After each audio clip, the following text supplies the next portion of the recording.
Dear trainees, अभी हम Microsoft office sweet में माइक्रोसॉफ्ट वर्ड को बहुत अच्छी तरह देख चुके हैं और उम्मीद है कि आप उसको प्रैक्टिस कर रहे होंगे। ये सारी प्रैक्टिसेस करते रहें और जो आपको वहाँ पे कॉन्सेप्ट्स दिए थे उनको याद रखें। यही कॉन्सेप्ट्स अब हमारे यूज़ होंगे माइक्रोसॉफ्ट पावर पॉइंट के अंदर। पावर पॉइंट एक ऐसा सॉफ्टवेयर है जो कि आपको प्रेजेंटेशन देने में मदद करता है। मदद कैसे करता है कि आपने कहीं पे कोई किताब करना हो या कोई प्रेजेंटेशन देनी हो, चाहे वो स्कूल में हो, यूनिवर्सिटी में हो, कॉलेज में हो या प्रोफेशनली हो, तो पावर पॉइंट आपका गो टू टूल है। सबसे पहले आप इसके अंदर स्लाइड्स डिज़ाइन करते हैं, यानी कि कुछ ऐसा कंटेंट लिखते हैं बड़े कम अल्फाज के अंदर जो कि आपकी उस प्रेजेंटेशन के लिए ज़रूरी होता है और उसको आप किसी भी तरह से प्रेजेंट कर सकते हैं। आइए देखते हैं कि हम इसको कैसे ऑफिस में यूज़ कर सकते हैं। वेल ट्रेनिंग, जैसे हम पहले माइक्रोसॉफ्ट वर्ड को स्टार्ट कर रहे थे, आज हम सिलेक्ट करेंगे एप्लीकेशन पावर पॉइंट। मेरे पास क्योंकि प्री इंस्टॉल्ड है, उम्मीद है कि अब आप सबके पास भी इंस्टॉल्ड होगा। आप इसको जो है यहाँ पे क्लिक करें, पावर पॉइंट स्टार्ट हो जाएगा। अगर आप नोटिस करेंगे कि इसकी लेआउट जो है बिल्कुल माइक्रोसॉफ्ट वर्ड जैसी है। ऊपर टेम्पलेट्स आ रहे हैं, न्यू ब्लैंक प्रेजेंटेशन, नीचे recents, favourite, shared with me, सारी चीज़ें आपके सामने एग्जैक्टली माइक्रोसॉफ्ट वर्ड जैसी आ रही हैं। न्यू पे क्लिक करेंगे तो आप न्यू टेम्पलेट या ब्लैंक प्रेजेंटेशन से स्टार्ट कर सकते हैं। अगर ओपन पे क्लिक करेंगे तो आपकी जो हिस्ट्री आ रही होगी वहाँ से आप कोई सा भी अपनी प्रेजेंटेशन ओपन कर सकते हैं। हम स्टार्ट करेंगे आज ब्लैंक प्रेजेंटेशन के साथ। सबसे पहले तो इसकी लेआउट मैं आपको बता दूं। आप नोटिस करेंगे कि इसके अंदर भी कुछ रिबन्स माइक्रोसॉफ्ट वर्ड जैसी हैं, लेकिन कुछ इसमें ख़ास रिबन्स हैं, जैसे डिज़ाइन है, ट्रांजिशन है, एनिमेशन है, स्लाइड शो है और रिकॉर्ड है। ये वो रिबन्स हैं जो कि स्पेसिफिकली पावर पॉइंट के लिए डिज़ाइन की गई हैं। इसमें आपके पास पेज के बजाय जो है स्लाइड होती है और सबसे पहली जो स्लाइड होती है उसको हम कहते हैं टाइटल स्लाइड। आप नोटिस करें होंगे यहाँ पे लिखा आ रहा होगा क्लिक टू ऐड टाइटल। यहाँ पे यानी कि आपके जो भी टॉपिक है जिस पे आप प्रेजेंटेशन देना चाह रहे हैं वो आप यहाँ पे मेंशन करते हैं। लेट्स से आज हम लेके चलते हैं डिजी स्किल्स को ही।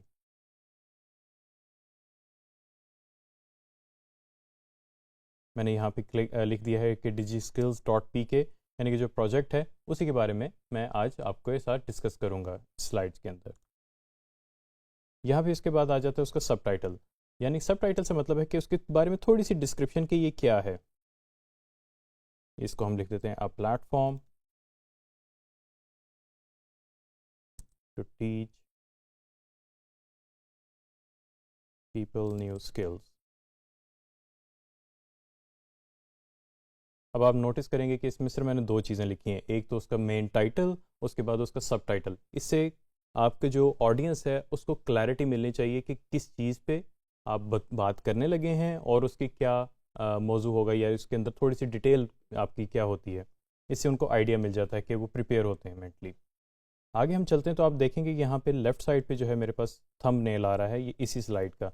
अब इसमें दो तरीके हैं, या तो अगर मैंने न्यू स्लाइड डालनी है तो यहाँ पे आप देख रहे होंगे न्यू स्लाइड की मेरे पास ऑप्शन आ रही है और मुझे बता रहा है कि टाइटल स्लाइड डालनी है, टाइटल एंड कंटेंट डालना है, जो कि सबसे ज़्यादा यूज़ होता है। यही आपका मोस्टली कंटेंट शो कर रहा होता है। उसके बाद आपके पास टू कंटेंट है, यानी कि साइड बाय साइड दो टेबल्स आ जाएंगे आपके पास, उसके अंदर आप अपना कंटेंट डाल सकते हैं। कंपैरिजन भी आता है, टाइटल भी होता है और ब्लैंक भी आप डाल सकते हैं, यानी कि अगर आप बिल्कुल ही कस्टम बनाना चाहें। फिलहाल हम जाएंगे टाइटल एंड कंटेंट के साथ।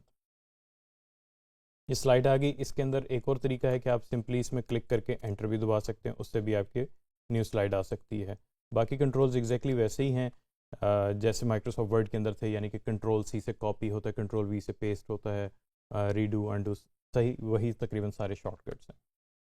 अब जो इसमें कॉन्सेप्ट होता है आपकी टाइटल स्लाइड के बाद जो कंटेंट्स हैं, यानी कि एक आइडिया जो है आपकी एक स्लाइड पे होना चाहिए, यानी कि आपका कंटेंट बहुत ज़्यादा नहीं होना चाहिए स्लाइड के अंदर। बिल्कुल वो चीज़ें होनी चाहिए जो कि टू द पॉइंट हों, जिनको आप देख के एज अ रेफरेंस आगे बोल सकें। बोल आप जितना मर्जी लें, लेकिन जो है आपका कंटेंट कम से कम होना चाहिए और क्लियर होना चाहिए। लेट्स से हम यहाँ पे करते हैं व्हाट वी डू। अभी ये ऑडियंस है जिनको नहीं पता कि डिजी स्किल्स क्या करता है, तो अब डिजी स्किल्स के बारे में बता रहे हैं कि व्हाट वी डू। यहाँ पे वी ट्रेन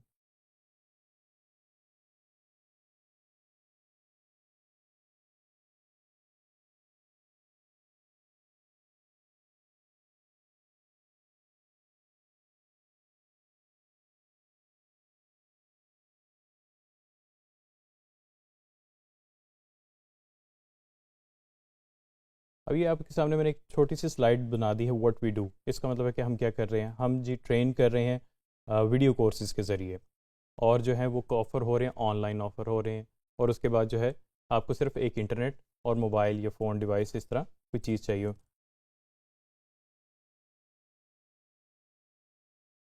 यानी कि अब आपको पूरा डिजी स्किल्स का पता चल गया कि डिजी स्किल्स कैसे काम कर रहा है। तो ये एक कॉन्सेप्ट है बेसिक, जिसमें आपको ये आइडिया हो जाता है कि आपने क्या कन्वे करना है और कम से कम बुलेट्स के अंदर कन्वे करना होता है। और मैं इसलिए बुलेट्स पे ज़्यादा डिटेलिंग कर रहा क्योंकि हमने माइक्रोसॉफ्ट वर्ड के अंदर ये चीज़ें पढ़ ली हुई हैं। तो अगर आप नोटिस करेंगे तो उसी तरह ही टूल्स आपके सामने फेमिलियर हैं माइक्रोसॉफ्ट वर्ड की तरह के, जिनको आप यूज़ कर सकते हैं। कुछ इसमें नई चीज़ें होंगी, वो भी हम डेफिनेटली देखेंगे। ये तो हो गया हमारा बेसिक स्लाइड का। अब हम इसके आते हैं इंसर्ट में। इंसर्ट के अंदर अगर आप नोटिस करेंगे तो यहाँ पे हमारे पास शेप्स हैं, इनको भी हम यूज़ कर सकते हैं अपनी स्लाइड्स को बेहतर करने के लिए। मिसाल के तौर पे हम ये पकड़ लेते हैं शेप।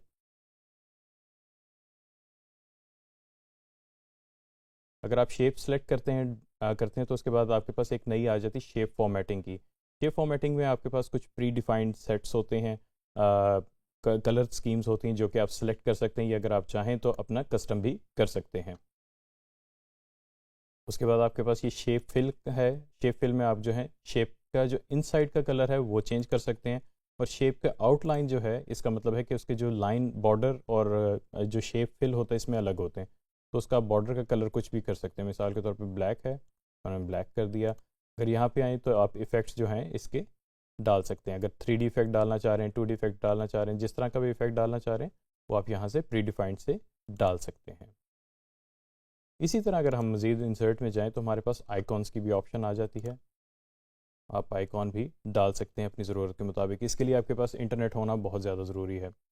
ये तो हमने देख लिया व्हाट वी डू में क्या हमने करते हैं। इनको सपोर्ट करने के लिए हम इमेजेस और आइकॉन्स भी डाल सकते हैं, जो कि बहुत ज़्यादा कारआमद होते हैं। उसके अलावा यहाँ पे आपकी जो स्पेसिंग है वो बहुत ज़्यादा मैटर करती है। आपकी जितनी अच्छी ज़्यादा स्पेसिंग होगी उतनी ज़्यादा ऑडियंस को विजिबिलिटी होगी। जैसे कि मैंने एंटर दबा के एक एक लाइन ऐड कर दी है, इससे यह हो गया कि विजिबिलिटी बहुत ज़्यादा हो गई है। और आपका जो है टेक्स्ट अलाइन होना बहुत ज़्यादा ज़रूरी है। सो ट्रेनीज, आज हमने देखा कि माइक्रोसॉफ्ट पावर पॉइंट को हम किस तरह यूज़ कर सकते हैं, बेसिक लेआउट देखी, और कुछ हमने की कॉन्सेप्ट्स लिए कि हमारी प्रेजेंटेशन हमने किस तरह प्रेजेंट करनी है, किस तरह हमारा टेक्स्ट लिखा होना चाहिए, किस तरह क्लियर और कंसाइज बात होनी चाहिए। इसी चीज़ को आगे हम लेके जाएंगे मज़ीद लेक्चर्स में कि हम कैसे एक बेहतरीन प्रेजेंटेशन बना सकते हैं। Thank you very much.